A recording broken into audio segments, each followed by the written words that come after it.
Kibiina ky'amawanga amagatte ku kutulugunyizibwa kw'abakyala mu maka eraga nti ku bakyala 3 omukyala omu atulugunyizibwa, wabula ng'ekyennaku mu bitundu ebimu abantu gye batulugunyizibwa bakitwala nti kya bulijjo era n'abakwetamu bangi tebakangavvulwa, ekintu ekyongera okutumbula omuze guno.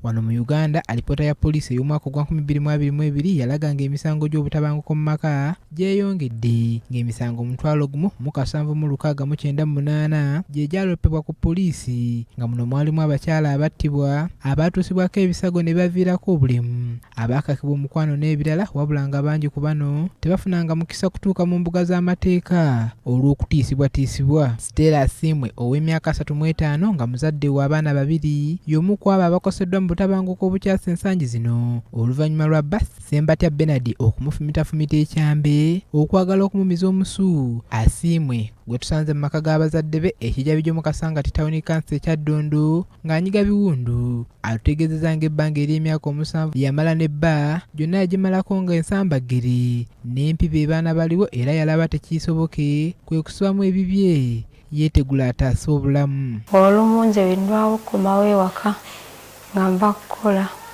nalowooza mba basajja, natandikira awo ng'ayomba ate lumu nagenda okulaba nga kimpitiriddeko ng'abeera ayagala okunkuba, neŋŋamba kamuviire nzire mu bazadde bange kasita bakyaliyo. Wadde nga yaddukira mu bakadde be, Ssembatya yagaana okumwesonyiwa era yasigala amulondoola kussa okumukubira amasimu agamutiisatiisa okumutta singa tadda mu maka ge. Badde maze emyezi 3 nga nvuddeyo mu maka ge naye ng'asigala nnondoola, nga buli wempita ng'asigala nnondoola, ng'olumu musanga ne mukubo erigenda ewaka. Newankubadde Asiimwe yategeeza bba nti ebibye naye byali bikomye olw'okumuyisanga ekyokuttale, wabula bba yagaana okukkiriza era yatuuka n'okumulumba mu maka g'abazadde be eruba wamugombola ye Makindye Ssaabagabo n'amufumita ebyambi okwagala okumumiza omusu.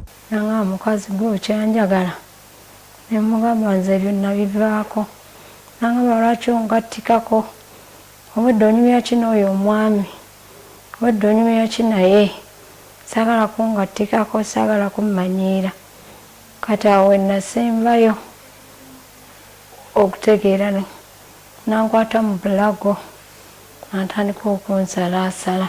Ono atubuulidde nti oluvannyuma lw'obulumbaganyi buno obwamukolebwako bba n'okutuusa kati akyanyiga biwundu era nga tamanyi ddi lw'anaava ku ndiri.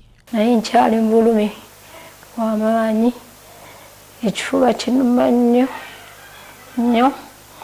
guno omukono guno tegukyasobola kukwata.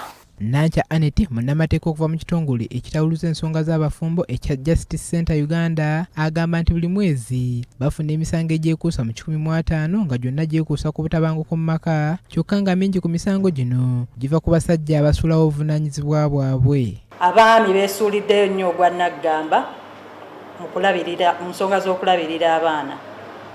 Abaami tebakyagala kulabirira abaana abasinga obungi ennaku zino abakyala bajja mu ofiisi yaffe. Nankyagamba okusinga akatubagiro k'ebyenfuna akali mu ggwanga ensangi zino ye kanaaluzaala, nga kino kiviirako abasajja okusulawo obuvunaanyizibwa bwabwe okulabirira amaka era ng'ekiddako kubeera kwawukana na kulwanagana. Obwavu kuba omwami ajja kujja agambe nti nze muŋŋamba nti ndabirire naye sirina ssente, nalina omudaala gwange wali oba nali ntembeeya wali kesisi ebintu byange nekola ki nebitwala, nti newe munannemerako okulabirira sirina busobozi bumala kuba nti ngenda kukola ki kulabirira. Lauben Muhabuzi akulira ekitongole ki Men's Forum Uganda agamba nti ekiviiriddeko obusambattuko okweyongera mu maka be baagala n'obuteewa budde bumala mu maka gaabwe, ng'okusinga beemalirira mu kunoonya nsimbi ekibaviirako okusojjagana nga nti omukwano tegukyawera. Bw'omala kutegeera omusajjawo ekisooka oli muyombi,